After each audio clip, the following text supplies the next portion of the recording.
So, story time guys. Daliulan ako ng story time. So, ganina mga around 2 p.m. Nag-labor na ang katong iri nga always ako kina-videoan. And natingala na lang ko, ganinang 2 p.m. natulog ko din sa kasya sa bed. And murag nag-circling siya guys nga ganahan siya i-comfort or something. So, dili man siya rare for me kay always man na niya ginahimo. However, natingala na lang ko pagbalhin ako sa sofa kay parang mahigda ko or something. Niadto siya po siya and then pagkadugi-dugi nang wala siya. So, after a minute natingala ko ano nawala siya. So, ako gitawag na ko siya duha ningkuha siya. And then nakita na ko guys na nagbasa na iyang boss like ang iyang sa may private part. So, dito na ko natingala ko, oh my god, kanang murug-murug anak na siya or something.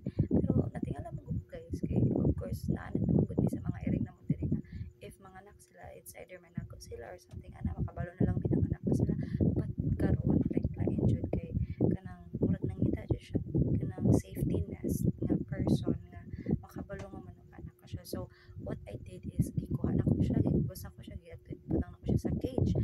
Sorry guys kung gibutang na ko siya sa cage because tungod sa linog right now ganahan ra ko nga safe siya and something dili ko ganan nga mo siya anywhere nga dili dayon na mo mabalan if asa and para safety lang if in case something happen kay naman right now ang panahon karon anytime pwede jud maglinaw but knock on wood tani mahunong tani knock on wood tani dili na maglinog and mahunong na. So mo to guys around 6 hours siyang galabor before niya gipanganak ang first baby niya.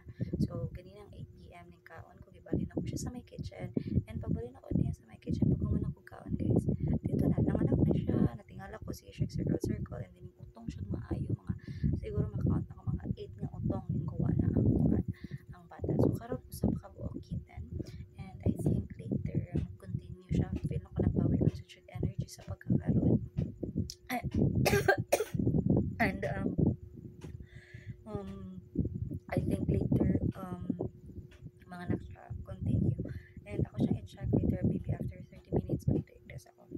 And the reason why wala pa na ako siya gi-videohan wala na din ako siya mapakita and it's just a story time right now kay sensitive sila so maybe hopefully safe delivery siya up until kung pila man kabog ang bata and i-update na lang tamo guys. And of course nangita sa mi pwede mo adapt sa mga kittens if in case malutas na sila and kay tungod kay kapanghatag jud mi mga earring and nandun na sila nga earring guys like super kay na mo gani mga half sila half Persian. I think 1/4 na lang ni kay kani ang nanganakon guys ang iyang mama ani Persian kaso lang ang iyang mama guys bembang sa dili Persian so mo to na half na lang and then karon since half to yung mama so karon maybe 1/4 na lang jud siguro 1/4 na lang jud but okay ra gyapon guys daghan kay mga yun mo diri and if kung kamo ganahan mo ring go comment down below if kung makaadto mo diri sa mga palukwaon and para alagaan sila so more to guys and